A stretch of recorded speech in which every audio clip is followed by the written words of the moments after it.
మీ యొక్క శత్రువులు మీ పైన మాటి మాటికి చేతబడి ప్రయోగాలు, మంత్ర ప్రయోగాలు, క్షుద్ర పూజలు చేస్తున్నట్లయితే, వారు నేర్చుకున్న విద్యలు దుర్వినియోగం చేస్తున్నట్లయితే,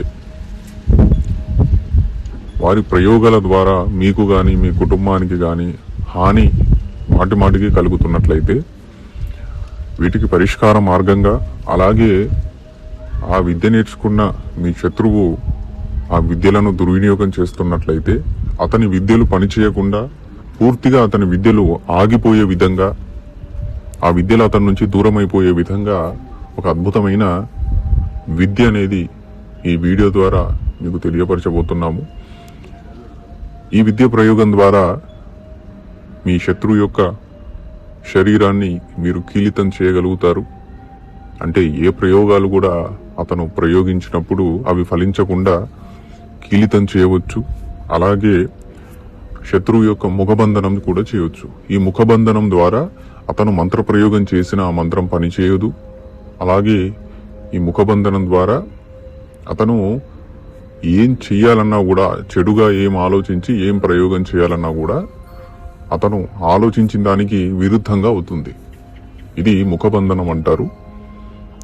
అలాగే మూడవది బుద్ధిబంధనం. దాదాపుగా శత్రువు యొక్క సర్వ కార్యాలు కూడా స్తంభితమైపోతాయి. అలాగే అతను ఏం ఆలోచించినా దానికి వ్యతిరేకంగానే జరుగుతుంది. ఇది అత్యంత గోప్యమైన విద్య, అలాగే ఉగ్రమైన విద్య కూడా. ఈ విద్యను సాధారణంగా చిన్న చిన్న విషయాల పట్ల భావోద్వేగాలకు గురై ప్రయోగాలు చేయకూడదు. నిజంగా మీకు శత్రువు ఉండి ఆ శత్రువు తాను నేర్చుకున్న విద్యను మీ పైన దుర్వినియోగం చేస్తున్నట్లయితే, అలాంటి సందర్భంలోనే మీరు ఈ యొక్క అద్భుతమైన విద్యను ప్రయోగం చేయవచ్చు మీ శత్రువు పైన. ఈ మంత్ర విద్యను ముందుగా సిద్ధి చేసుకోవాలి. సిద్ధి చేసుకునే విధానం ఈ ప్రకారంగా ఉంది. జనసంచారం లేని చోట అమావాస్య రోజున మీరు దక్షిణ ముఖం తిరిగి కూర్చోవాలి. గుర్తుపెట్టుకోండి, ఇందులో మీకు ఖచ్చితంగా నల్ల గొంగడి ఆసనము, నలుపు రంగు వస్త్రాలు, నలుపు రంగు తలపాక అనేది ఉండాలి. అలాగే జపం కొరకై కపాలమాలను వినియోగించాలి. ఇందులో దేహరక్ష చేసుకోవాలి. అంటే ఏదైనా రక్షామంత్రం, మీ దగ్గర ఏదైనా రక్షామంత్రం ఉంటే ఆ మంత్రాన్ని ముందుగా ఒక 7 సార్లు జపించి చుట్టూరు ఒక రక్షా కవచం వేసుకొని, ఆ తర్వాత గణపతి మంత్రమును, పంచాక్షరి మంత్రమును, గురు మంత్రమును ఒక్కొక్క మాల జపించి మూల మంత్రమును 3 మాలలు జపించాలి. ఈ ప్రకారంగా ఈ అనుష్ఠానాన్ని 7 రోజులు చెయ్యాలి.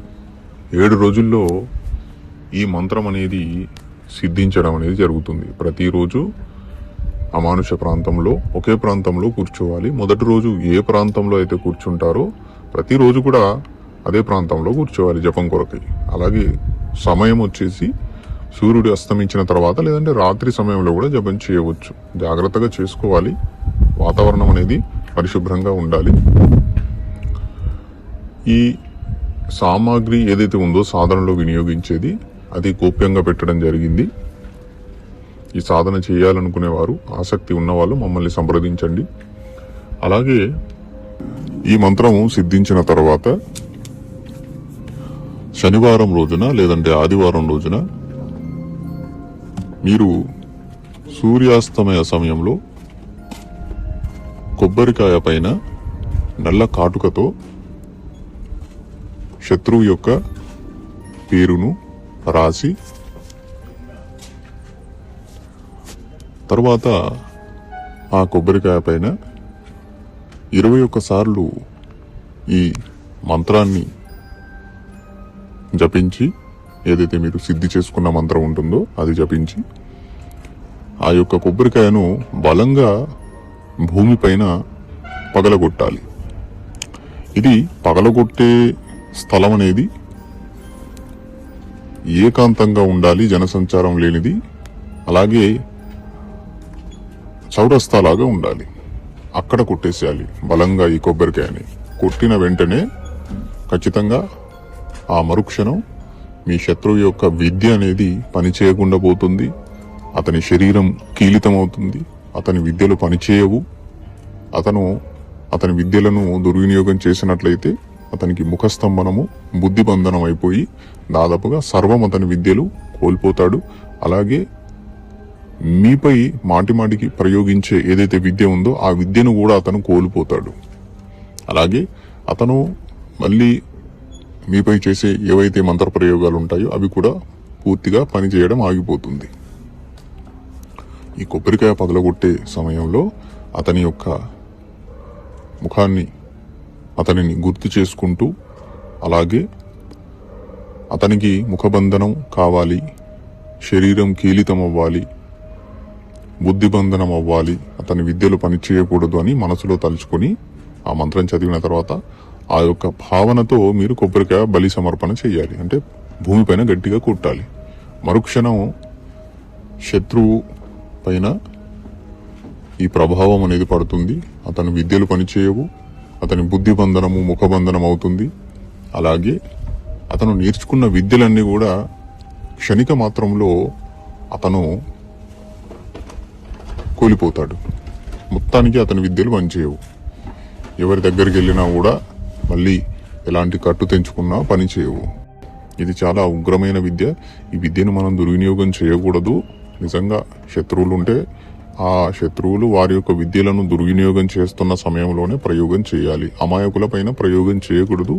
అమాయకుల పైన ప్రయోగం చేస్తే ఇది ప్రయోగం చేసిన వ్యక్తులకే, అంటే మీకే ఏదైనా అపాయ రూపంలో రావచ్చు. గుర్తుపెట్టుకోండి. ఇలాంటి మరిన్ని వీడియోల కొరకు మా ఛానల్ని ఫాలో అవుతూ ఉండండి.